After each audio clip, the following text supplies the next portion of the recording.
A começar pela notícia mais importante e atual que nós temos aqui, que é o caso do Supremo, por unanimidade, a primeira turma, manter a prisão dos três colocados como mandantes da morte de Marielle Franco. Qual o recado que o Supremo dá ao tomar essa decisão de forma unânime e muito rápida, Bosco?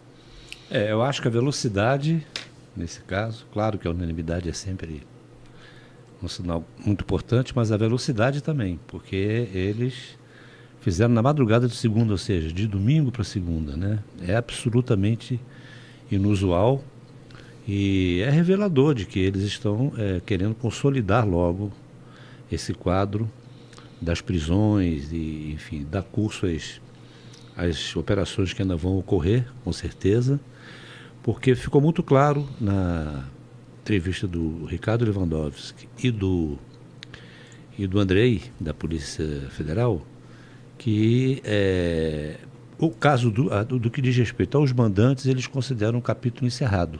Né? Mas do ponto de vista geral, também ficou muito claro que outras operações virão em função do que eles obtiveram nessa operação com os mandantes. Até porque simultaneamente às prisões, houve muitas buscas e apreensões, né, que geram material, como nós já vimos aqui, para que isso avance muito mais. Isso também mostra a convicção dos investigadores e do Supremo quanto ao conteúdo dessa delação, porque já foi corroborada com muitas provas, né, especialmente porque devemos considerar que a dupla Brazão, né, já tinha aparecido, já tinha negado peremptoriamente que estivesse participando. Aliás, é um primor de teatro o vídeo que a gente assistiu do Brazão. Né? Fantástico, né? Que ele foi entrevistado para um documentário e ele falava que mal a conhecia. Que não conhecia ninguém, né? E que jamais faria isso, que a política deve ser feita com o debate diálogo, de ideias, né? Desde que não contraria as ideias dele, já se vê agora, né? Então, prendê-los de uma forma diante desse cenário, era preciso que eles tivessem elementos muito consistentes para isso, né? Senão você imagina, seria agora se fosse uma coisa capenga, uma coisa não bem ainda consolidada, seria uma coisa vergonhosa ter que recuar disso. Então, eles estão muito convictos. Então, do ponto de vista desse capítulo, do mandante está encerrado. Não é? Perfeito. A grande surpresa ainda é o Rivaldo, né? O Rivaldo. É uma coisa inacreditável, né? Pode-se dizer que o crime hoje está sentado na cadeira da autoridade no Rio, não é? E quando isso ocorre, nós temos que nos perguntar qual é o estado paralelo. É o do crime organizado ou é o estado oficial que já começa a ficar paralelo em função de que as cadeiras estão ocupadas pelo crime? É uma sequência de crimes extremamente suspeitos. E o que a gente percebe é o seguinte: o meu sentimento enquanto cidadão aqui do Rio de Janeiro, carioca, né, cada vez eu sinto que eu moro nessa cidade de favor. Eu moro por conta de uma graça, digamos assim, de um favor que o crime organizado me concede. Se algum dia o crime organizado achar que nós, né, ou eu, não tem mais como faz hoje nas favelas, nas comunidades pobres, que você tem que ir embora, tem 48 horas, 24 horas para ir embora. É assim que se dá esse poder. Você teve é gravíssimo, você vê um delegado, secretário, né, de Polícia Civil, colocado lá justamente para cobertar um crime. Isso realmente vai às raias da psicopatia. Isso, na verdade, não é só o Rivaldo que está doente, a sociedade está doente.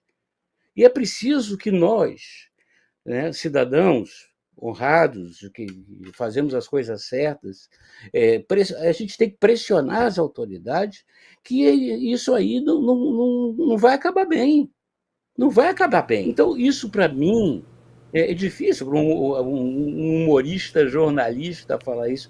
Cara, Sim. isso é altamente assustador, é preocupante.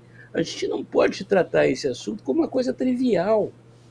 Acredito eu que a investigação que aponta para Domingos Brazão e Chiquinho Brazão é apenas o fio do novelo que poderá levar a um esquema muito maior de corrupção na própria estrutura do Estado do Rio de Janeiro, incluindo o Poder Executivo e Legislativo.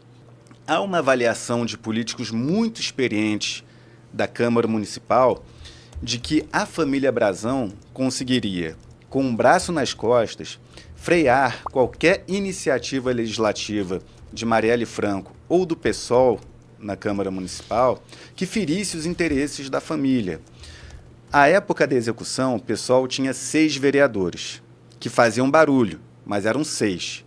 Já a família Brazão era do governo, do então prefeito Marcelo Crivella, e tinha 10 vereadores e um conselheiro do Tribunal de Contas do Estado. Então, assim, e tinha o presidente da Câmara Municipal, Jorge Felipe, do MDB. Então, essa conta de que Marielle feria os interesses da família Brazão no campo legislativo é vista com muita, assim, digamos, desconfiança, assim, pelo entorno, pela classe política do Rio de Janeiro que tenta montar esse quebra-cabeça, o que leva a crer que pode ter outras questões além dessa, né? Uma questão mais pessoal, que ferisse outros interesses, uma preocupação da família Brazão em relação a Marielle Franco, que ainda será revelada, que ainda será exposta, para além dessa questão fundiária.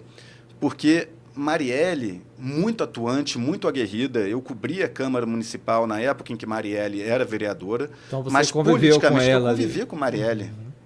Interessante isso, Eu convivi né? com Marielle, e era um doce de pessoa, assim. Né? No período dela, que a gente tomou café 2 vezes lá, eu conversava tanto com políticos do governo, quanto com políticos da oposição, o caso da Marielle à época, né? E ela era, assim, muito vibrante, né? A bancada do PSOL era muito atuante naquela época.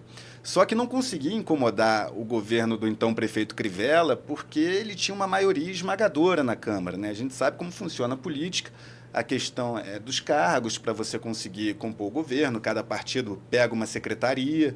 Então, assim, o PSOL ele nunca conseguiu incomodar, de fato, o governo Crivella em algo que pudesse ali, de fato, prejudicar.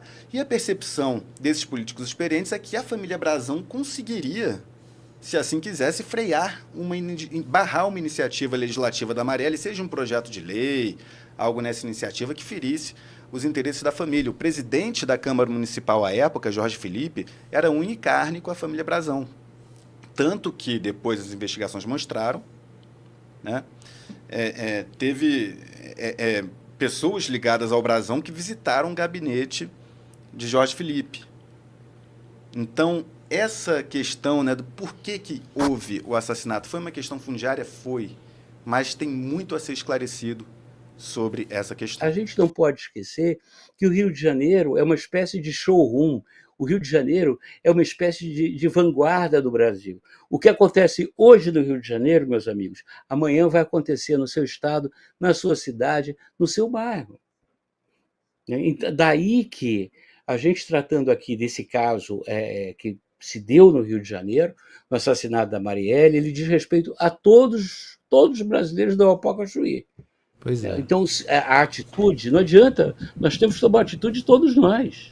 Nós tomamos atitudes corretas na questão do apagão, na questão do Plano Real. A sociedade brasileira, quando é mobilizada, ela sabe responder.